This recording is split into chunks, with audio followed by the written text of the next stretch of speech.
你以为这是一场浪漫的跨界相亲？不，这是一锅用死因、幻觉与残肢熬煮出来的孟婆汤。那味道就像我现在站在你后面闻到的一样。理性、务实、科学。观众朋友们大家好，我是不科学研究社的辉仔。正姐，你不要乱加台词好不好？没有，阿飘，没有。哎呀，看你吓成这样。各位研究员大家好，我是珍姐。会在上周游戏科学释出了短片，结果呢？结果他们在农历马年除夕前夕释出了一支黑神话钟馗的6分钟短片，没有战斗，没有技能树，连钟馗本人都没露脸。没错，这就叫做预期的颠覆。你以为是黑神话钟馗，原来是黑神话李子柒。今天就由我来带大家深入这幽冥地府的厨房，扒开这6分钟影片里那令人作呕却又极度迷人的民俗怪谈。慧仔，你的胃药准备好了吗？我已经吞了2颗表飞鸣，我们速战速决。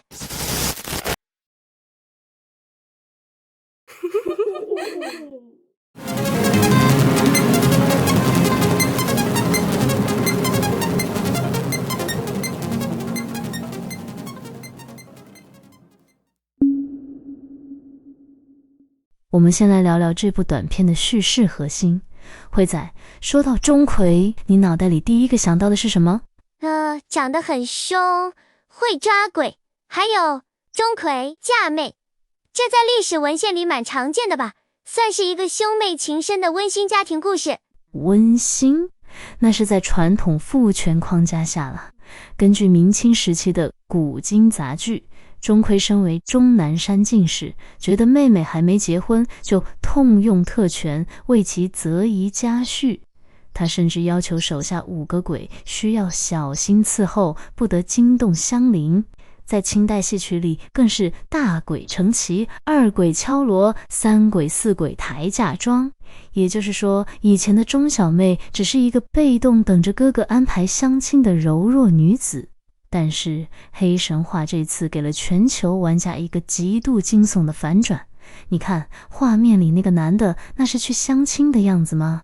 这哪是相亲，这在刑法上叫妨碍自由跟掳人勒索吧。那个男的被五花大绑，完全是被绝对武力压制啊。没错，这不是代驾，这是一场幽冥势力主导的逆向抉择与求偶。更有趣的是钟小妹的反应，你看她的眼神充满了情窦初开的少女羞涩，甚至还有点忐忑不安。这暗示了什么？这名男子极有可能是钟小妹随阳间一见钟情的对象。等等，你的意思是妹妹看上了一个凡人，然后哥哥钟馗就直接派地府的黑帮，我是说小鬼，去人间抢民男。答对了。然后钟小妹还亲自下厨，用这锅令人窒息的幽冥大餐来试探、取悦，甚至恐吓这个男人。这就是标准的病娇属性。为了得到你，把你绑起来，灌你喝怪汤，这才是直至的爱啊！哪里有爱？这根本就是斯德哥尔摩症候群的逆向操作。我宁愿被外星人绑架去做人体实验，至少外星人不会逼我喝长了眼睛的肉汤。好，就算那个头套大叔是被迫相亲的，但这总归是一顿年夜饭吧。我刚刚把那锅黄鱼锅扒汤的画面分析了一遍，结果系统直接宕机。珍姐，这根本不是食物，这是生化武器。你们外星人就是不懂品味。这锅名叫烹鬼的汤，如果放在幽冥界的米其林指南里，绝对是3星起跳的顶级盛宴。这锅汤的食材几乎就是把半本山海经跟搜神记给炖了半本山海经，这听起来比吃核废料还要致命啊。让我们一道一道来品鉴。首先是海鲜区的置如鱼生。慧仔，你在画面里有听到类似鸭子的声音对吧？有，我原本以为那是某种深海鱼类的气囊共鸣。错了，那不是鸭子，那是鸳鸯的声音。《山海经·南山经》里写得很清楚，其状如鱼，而人面，其音如鸳鸯，吃之不戒。钟小妹特地选了这种长着人脸、叫声像鸳鸯的异兽来煮汤，你以为是随便挑的吗？因为它富含幽冥界特有的 Omega-3。鸳鸯在东方文化代表什么？婚姻美满，比翼飞双啊！钟小妹把它剁了下锅，就是在进行一场隐秘的求偶仪式。而且古书说吃了至如可以防疥疮等恶疾，这是为了帮这个凡人的肉身进行净化与免疫力升级，免得他一喝阴间的水，肉体就直接腐烂。等等，所以这是一碗带有辅物理防疫功能的催情汤。那个巨大的蛤蜊呢？生物学上来说，大型双壳纲生物吐出的气体最多也是高浓度的甲烷吧？那是肾精，它吐出的不是甲烷，是能制造海市蜃楼的强烈致幻气体。钟小妹家这味药就是要从精神层面瓦解男方的意志，让他在半梦半醒、飘飘欲仙的幻觉中糊里糊涂地答应这门亲事。物理强化加上精神控制，这已经违反星际联邦的自由意志保护法了。接下来进入真正的肉体恐怖环节，看到那块长眼睛的肉了吗？那个肉块我知道，这在科苏鲁神话的无息的增生，没有灵魂的肉块，这是一种极度反自然的宇宙恐怖。难得你说对了一半。不过中国古籍早就玩这种科幻恐怖了，《山海经》称这种生物为噬肉或巨肉，食之无尽，循复更生，这象征着跨越生死的永恒生命力。钟小妹给他吃这个，就是强行将幽冥的不死属性注入凡人体内。至于旁边那个看起来像被辐射污染过的树人，那是《博物志》里记载的木金果，传说中生长在古战场或乱葬岗的千年老树，树根吸收了无数尸体的阴气与精血，最后结出来的变异果子，它蕴含了极端浓郁的纯阴之气，吃下去直接帮凡人把体质转换为适应地府的极阴体。哇，注入不死的属性，再加上尸体肥料种出来的阴气果子，这已经不是改造了，这是在做物种变异实验吧？你以为这就结束了？看看这个，这锅汤里还加了满满的情绪勒索与黑帮警告。眼睛上长手的东西是什么啦？这完全违反了演化论的视觉神经分布常理呀！这是《山海经》里的柔厉国人的断机。传说柔厉国人一手一足，手掌心长着一只眼睛，在幽冥的语境下，用柔厉国做的辣椒粉象征着全知视角的监视，也就是钟小妹告诉他，喝了我的汤，你以后走到天涯海角都逃不出我的视线。病娇，这绝对是病娇。那只被切片的螳螂呢？总不是为了补充蛋白质吧？螳螂在古代又叫巨斧，成语螳臂挡车你听过吧？这是一个再明显不过的无声恐吓，在这里反抗钟家，你的下场就跟这只螳螂一样，会被我们幽冥界的绝对力量给碾成渣。强势恐吓置换强行肉体改造，这顿饭吃下去连灵魂都不剩了吧？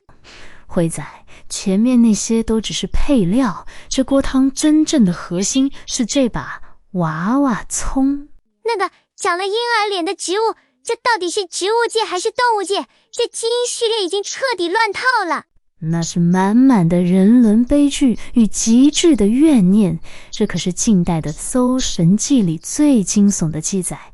相传有一个死婴被遗弃在荒野，他的姑姑为了生存，竟然把这个亲侄子的死婴尸体种进土里，结果尸体吸收了阴气与至亲背叛的怨气，长成了这种葱，姑姑就靠着卖这种娃娃葱来赚钱。把自己侄子的尸体种成菜拿去卖，这不道德，这反人类呀！没错，这娃娃葱承载着被遗弃的怨念、至亲的背叛与跨物种的畸形轮回。钟小妹把它加进汤里，这已经不是食物了，这是一个汇聚了3界最深沉戾气的黑魔法降头。我厘清一下逻辑，置换的神经，无限增生的噬肉，吸收尸气的木金果，监视的眼睛，恐吓的螳螂，还有充满死因怨念的娃娃通。这碗汤的致死量绝对超标了几万倍，那个凡人大叔喝下去的瞬间，细胞绝对会瞬间崩溃，灵魂直接蒸发。哼，你仔细看，在这些高强度诅咒物质下锅之后，钟小妹最后切了什么进去？她加入了极其普通的白萝卜、莲藕，还有葫芦汁。对耶，我刚刚就觉得很突兀，在一堆核弹级的妖邪毒物里面，突然出现超市就买得到的白萝卜，这是在干嘛？增加膳食纤维吗？是阴阳调和。你翻开《神农本草经》跟《本草纲目》就知道，白萝卜来复，能大下气，消谷和中；莲藕能除百疾，葫芦更是道家法器，自带清气。这些极度纯粹、带有阳间清正之气的凡间蔬菜，被当作药引，用来中和那些猛烈的妖物戾气。哇，所以钟小妹精算过了，她用最极端的阴间毒物来彻底改造她的身体与灵魂，同时又用阳间的药材死死护住她的心脉与肠胃。这一切都是为了确保这个男人在承受极致幽冥化的痛苦过程中绝对不会死，想死都死不了。这种精密计算，确保受害者不会死掉的爱，太沉重了。这根本不是什么黑神话钟馗，这是黑神话地狱厨神结合外星人体解剖学吧。我不录了，我要回母星。好，就算这锅汤的化学成分可以用《本草纲目》的阴阳调和来解释，但我发现了一个最大的科学逻辑漏洞。娟姐，这道菜叫烹鬼，对吧？没错，油炸恶鬼，地府名菜。这不可能啊！鬼的定义，无论是电磁波残留还是纯粹的能量体，它都缺乏实体物质，没有碳基结构，你要怎么把它丢进油锅里产生梅纳反应？油炸能量体，这比用水去烧等离子体还要荒谬。会在，你以为东方的神秘学是吃素的吗？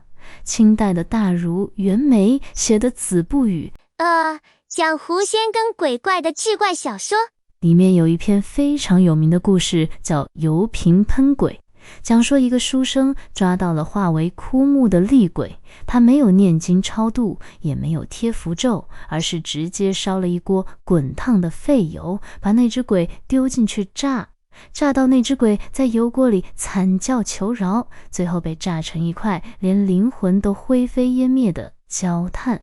物理超度。没错，在中国古代的玄学逻辑里，极端的阳气，像是烈火与滚油，是可以对阴灵产生绝对的物质化破坏的。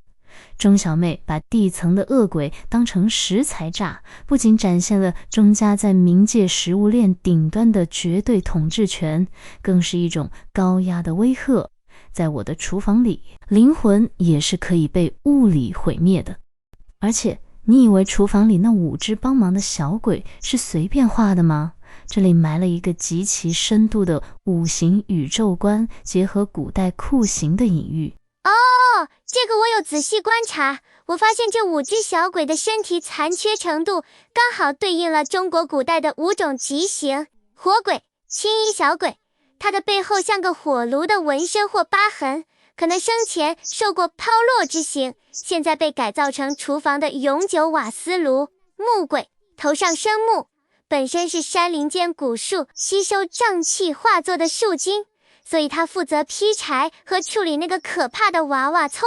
金鬼明显受过腰斩，所以带着强烈的金属杀伐之气，钟小妹派他专门剁碎坚硬的硬骨头。水鬼沈金全身湿湿的沈晶负责食物保鲜，很透出迷幻气体。